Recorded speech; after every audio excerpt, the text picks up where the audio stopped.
Rails, a fortnightly podcast on topics of video games and all things video game related.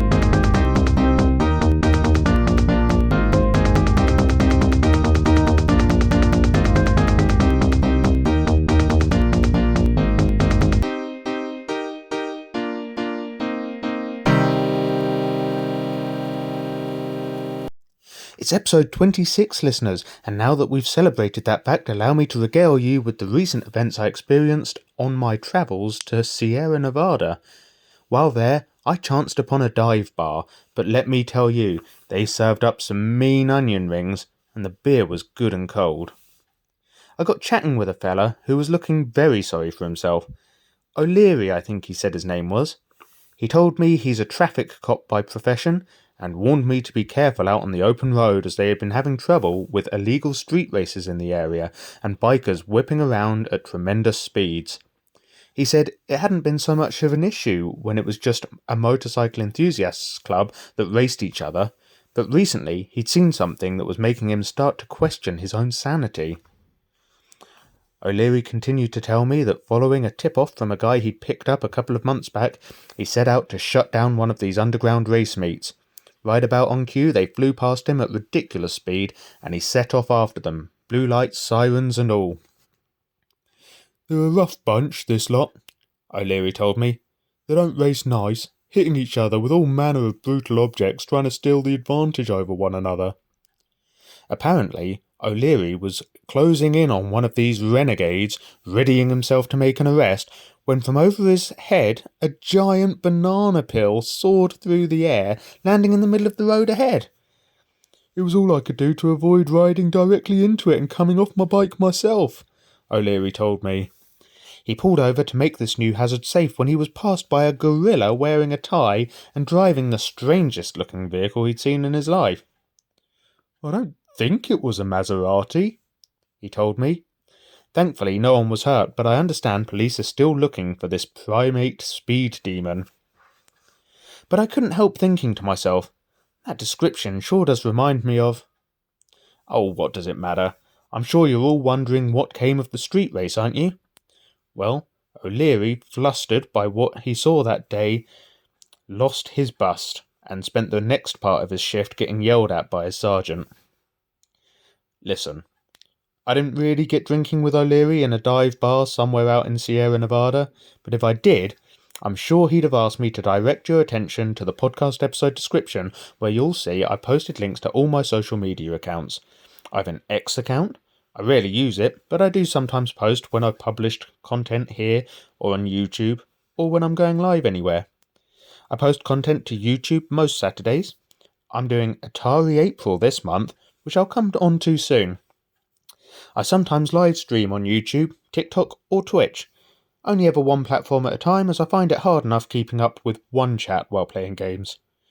Off the Rails podcast goes out on Spotify, Amazon Music, Google Podcasts and YouTube every other Thursday. And lastly, you'll see my email address, offrailgamer@gmail.com, where you can write to me with anything that's on your mind. If you can keep it clean and aren't too mean, I'll read it out in our semi-regular segment, Listeners' Whispers. I will try to read as many as possible, as long as they follow these golden rules. Anyway, I think that should satisfy O'Leary, so let's now turn to our first segment of the show, What I've Been Playing Recently, in which I tell you all about what I've been playing recently.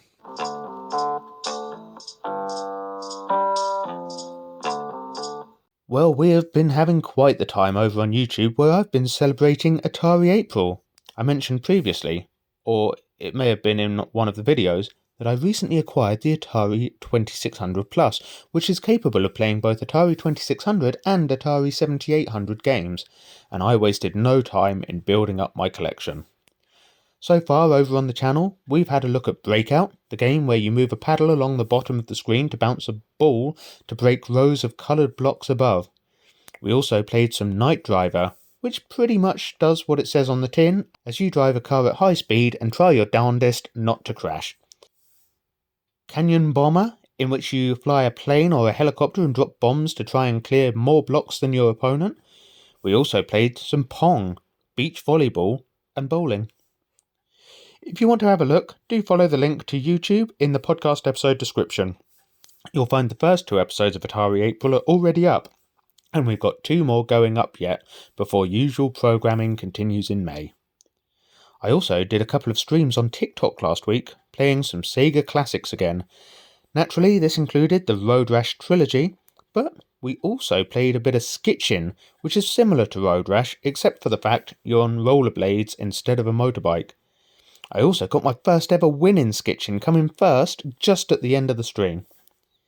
And then we had a look at one of the games of my childhood, Sonic the Hedgehog on the Sega Master System. It wasn't easy, but I was thrilled to get past Jungle Zone and clear the first level of Labyrinth Zone on stream. Since then, I've been practicing, as it'd be great to try and complete the game on stream, but for now I'm having a hard time against the Labyrinth Zone Robotnik fight. But I'll crack it, and we'll see Sonic sing. What else have I been playing? Oh yeah, I went back to Life is Strange 2, and things have gotten really tough. I wanted to play through all the Life is Strange games once, and then planned to stream them, probably on Twitch, later in the year. And I think that's about it for what I've been playing in the last 2 weeks. I don't have any listeners' whispers for you this week, and I also haven't spotted any gaming news either. So let's do our old favourite, On This Day in Video Game History.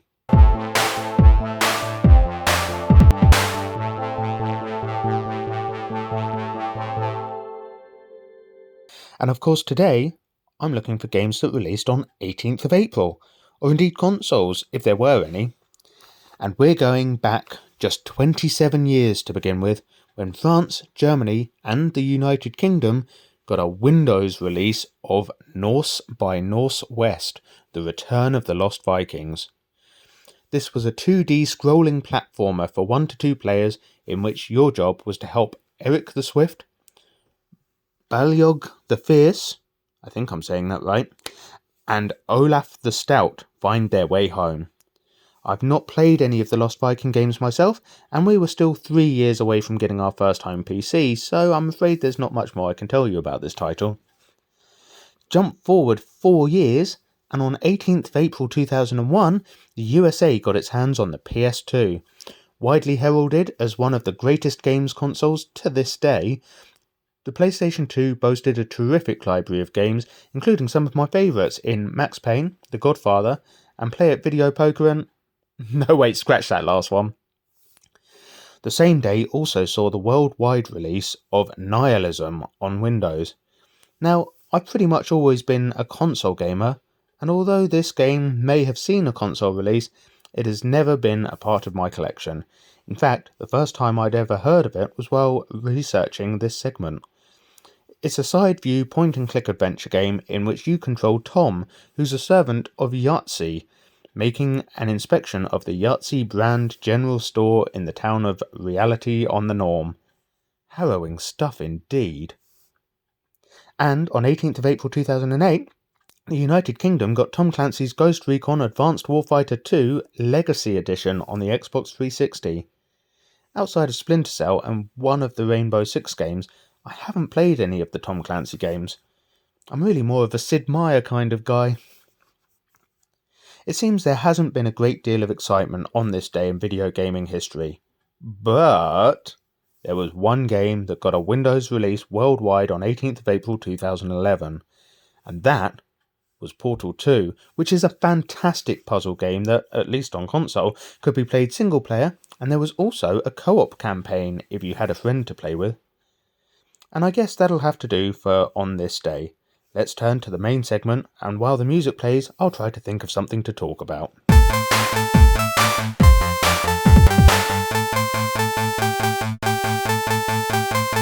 This week I'm going to be talking about game remasters. Now some of these titles I played the original and the remaster, and some of them I've only played one or t'other. We're going to start things off pretty hot with Ratchet & Clank. Now I have to confess that I played the PS4 remaster before adding the PS2 title to my collection, but I have given the original a bit of a play for comparison. What this tells you is that I played the remaster with no sense of nostalgia. So what did I make of it? I thoroughly enjoyed it, I can tell you. It's a solid 3D platformer action game that I think has been lovingly brought up to date with new graphics and, so I've been told by enthusiasts, a slightly revised musical score. I know that some fans did miss the original soundtrack in the remaster, but on the whole, I understand it was received favourably. I really like the sense of humour in Ratchet & Clank, with comedy staples including some slapstick moments and plenty of innuendo, with characters like Skid Mookmarks, though we all see what you did there, and weapons like the Rhino, rip you a new one. A lot of the humour is less than subtle, but does get a good chuckle out of me. The game delivers a compelling storyline too, and gameplay, even on the original, feels smooth. There is a nice variety in level design, meaning it doesn't just feel like a rinse and repeat job either. Ratchet & Clank definitely gets a thumbs up from me. Next up, this remaster really surprised me. Unfortunately not in a good way though. Now in fairness, I've only played the originals, which were amazing back in the day, but I was still surprised that they could actually be made to look somehow worse close to 20 years later. I am of course talking about GTA 3, Vice City and San Andreas. These games in themselves are absolute masterpieces and deliver the fantastically detailed storylines and perfectly populated living game worlds we can expect from Rockstar. I'd only played 3 and Vice City round friends' houses back in the day, but was so excited when my dad brought home San Andreas one day, even if my mum was less happy about it. I loved fixing up lowriders and giving them custom paint jobs. I also thought the turf war mechanic was really impressive as well, and let's not forget that you could make CJ get fatter by spending too much time at Clucking Bell, or get into the best shape of his life at the gym. And of course, much like the previous entry in this list, GTA has its own sense of humour.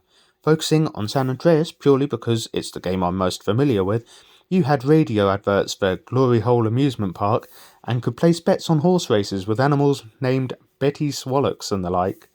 I understand fans who did buy the remaster were left somewhat underwhelmed, but my advice to you is, if you do happen to have the hardware lying around, definitely pick up the originals. They still hold up today in my opinion.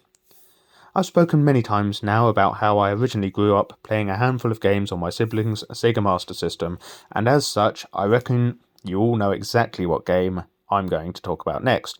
So say it with me, Alex Kidd in Miracle World. Of course. I mean, this game played such a huge part of my early childhood, I couldn't possibly miss it out of a list of games that have gotten remasters. I've talked about this game previously and how Alex, Prince of Redaxion, must save his father, the king, from the spell of Janken the Great by defeating the tyrant and his henchmen in a game of rock, paper, scissors. Of course, that's not all there is to this 2D side-scrolling platformer, as Alex runs, jumps and swims and punches his way through the world, occasionally mounting a motorbike or a helicopter, even a speedboat, or using a magic levitation staff to help him on his way. But what did I think of the remaster? Well, I have to say I think they did a fantastic job bringing this 8-bit classic into the 21st century. I think they re-recorded the original soundtrack to clean it up and give it a bit of an audio polish, but they kept all the tunes the same, which really boosts that nostalgia for me. And the game has honestly never looked better. I mean, I always thought it looked good as a game, but the remaster gave it a really nice graphic touch-up and just gave it the feel of a more fleshed out and 3D world. The other nice thing though is that they didn't play around with things too much, leaving it instantly recognisable from the first screen and retaining all the magic that made this game so special in the first place. Having grown up from a very young age with the hard-hitting Prince of Redaxion, I thought this remaster did a really nice job, and it's one I can definitely recommend you check out for yourself if you haven't already. Next up is a series of games that, again, I knew very little of until the remaster came out, and this time I'm talking about Spyro the Dragon and, of course, the Reignited trilogy. As a kid, one of my friends did own a Spyro game and we played a bit of it one afternoon. I remember at the time my friends and I had been playing the games of another bright mascot on the Sony platform, which, spoiler alert, I will be coming to a little later in this discussion. I, At the time, didn't realise that Spyro did things differently and mistakenly wrote him off along with Croc and Gex. 2 more mistakes I couldn't have got more wrong. In just the last year, I've seen many online personalities playing the Spyro titles, either the originals or the remaster, and I realised it was finally time to try it out for myself, so I downloaded the Reignited trilogy and had a bit of a play.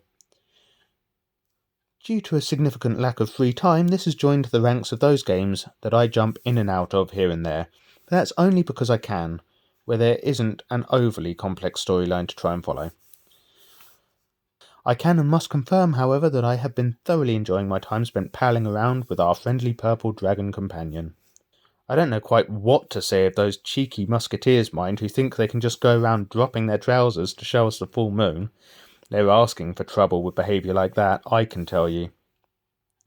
Spyro really will bring out the collector in any gamer, as I do find myself desperately trying to find all the gems before leaving a level, and that, just as a quick aside, was the comparison I found myself drawing when playing modern title Clive and Wrench, which I had otherwise been expecting to put me in mind of Banjo-Kazooie, or indeed Ratchet and Clank, purely because of the fact they're a double act.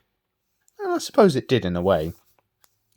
As I said earlier, though, I had, as a child, wrongfully written off Spyro because I was playing the Crash Bandicoot games instead.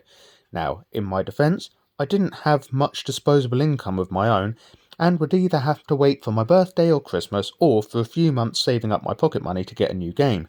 So, if I thought something was likely to be too similar to a game I already owned, it tended not to get much of a look in. And unfortunately for Spyro, I was the proud owner of Crash Bandicoot 2 Cortex Strikes Back. This is, to this day, still nothing short of amazing, with an excellent variety of level design and a difficulty level enough to pose a challenge without feeling totally unfair and making you want to give up. It really does leave you thinking, "Gah, I nearly had it there. I bet I could do it next try." And once again, I do need to sing the praises of the music in the Crash Bandicoot games. As soon as you hear it, you know it's a Crash game, even if your view of the telly had been obscured in some way. I'd also played bits of a CB1 and CB3 round friends' houses as a nipper, and knew this was an excellent series of games. What a thrill then to be able to play all 3 in one collection in the Insane Trilogy, remastered with new visuals that don't make your eyes feel sore after about 20 minutes of play. Is this a perfect remaster? I mean, there are complaints about hit detection and Crash falling to his demise when he would have just landed a jump safely in the originals, but it's hard to know for sure if that's just the equivalent of an artist blaming his tools when he fails to create the next Mona Lisa. In my opinion, the Insane Trilogy is a very fine remaster, kicking my nostalgia feels right in the family jewels and transporting me back to the turn of the millennium when I was playing it the first time round. Let me now bring you right back up to date, as it's been a little over 2 months since we were gifted this next remaster, on Valentine's Day no less. I am of course talking about the Tomb Raider original trilogy, and again, I've talked before about how I owned Tomb Raider 2 as a child. But hey, do you want to know what's really cool about this remaster? And I know I've mentioned this before, but if you press the start button on your controller, you can switch between the remastered graphics and the original polygonal visuals. Oh, I like the way that rolled off my tongue. I could be a hip-hop rapper with wordplay like that. Step aside, Sean Coombs. I'd recently completed my collection of all the PS1 Tomb Raider games when I saw the announcement that we were getting a remaster with an updated control system, and I thought that I'd wait to play with modern controls, as that might be easier than the tank controls. What I learned on 14th of February 2024 though, was that tank controls are an awful lot better than the modern control system. What surprised me further though, was that I find it much easier using the D-pad, proper original style, in preference over the analog sticks that I've come to view as necessary gaming tools over the last 20 years. It's been really nice getting back into these titles and, most importantly, putting Lara's butler, Winston, back in his place, otherwise known as the walk-in freezer. Then, less than a month later, we got our hands on another remaster in the Star Wars Battlefront Classics collection. I remember being mid-teens watching Max and Paddy's Road to Nowhere on the telly. upstairs because I was the only one in the house that liked it, when in the ad break was the announcement of the forthcoming Star Wars Battlefront on PS2, and I was so excited. The advert looked so good, I imagined it wouldn't look half so nice in the actual gameplay. But as soon as it was out, I was in-game buying it, and when I got it home, I was wowed by the graphics, and I still think they look darn nice to this day. I had to pick up the remasters though, especially as they were promising up to 65-player online battles. I don't know what happened there really, as when I looked, there were only 3 servers up, each with just 1 player in, and I couldn't even get a LAN party set up with my friend on Steam. Yes, we were trying to play on the same network. I'm not a totally silly Billy, you know. It's been fun revisiting all the old favourite maps though, and playing the game type that I sorely missed from the rebooted series of the PS4/Xbox One era, being Galactic Conquest of course. I mean, all I really wanted was effectively more of the same delivered on PS2, but with current gen graphics and maybe some new maps introduced in the Disney trilogy of films. You kinda dropped the ball in my opinion, EA. Which leaves us time to talk about one more remaster, and I can't tell you how genuinely ecstatic I was to get this, as it will set you back quite a bit more than a pretty penny if you want to try and buy the original. When I got my PS2 back in the day, it came with a demo disc. On this demo disc was a demo that I played over and over and over again, dreaming of one day owning Klonoa 2 Lunatea's Veil. And one day I did finally get a copy for around the price it probably originally sold for, which is a bit of a steal today. The first game, Daughter Phantomville, however, has never come down within my budget in all the years I've been looking for it. But that doesn't matter anymore, since we got a remaster of both games in the Fantasy Reverie series, and being a remaster, it was also selling for a much more reasonable price than brand new game releases. Although I'd only played the demo for the second game before, and that demo only included 2 levels from the game, I felt way more nostalgic for this remaster than any of the others I've spoken about today, perhaps because of how long I've been waiting to get my hands on it. Listening to the music in the Caves of the Sea of Tears level, though, really brings me to my happy place every time and reminds me of the way joy can be experienced only while you're still young and not totally beaten down by the world yet. And there are very few experiences that can still invoke that feeling in me. For those of you who don't know what I'm talking about, the Klonoa games are linear, not quite entirely 3D platformers, a little bit like Crash Bandicoot, only more cutesy and brightly coloured. There are boss fights with patterns to learn and slight difficulty spikes to make sure you're still paying attention. But above all else, the Klonoa games are just an absolute joy to play, and I love coming back to them time and again. Now, that will just about do it for this week's podcast. Over on YouTube, we're just about midway through Atari April. The last 2 episodes have been captured to go up this Saturday and the one after. It was actually quite sad closing the lid on that series, as I really enjoyed bringing you content from that era of gaming history. Beyond that, we look forward to our next podcast and the anniversary of the first ever Off the Rails on Star Wars Day, so we may have to do something special extra to mark that as well. Orgonauts, until next time, thank you for listening, and bye!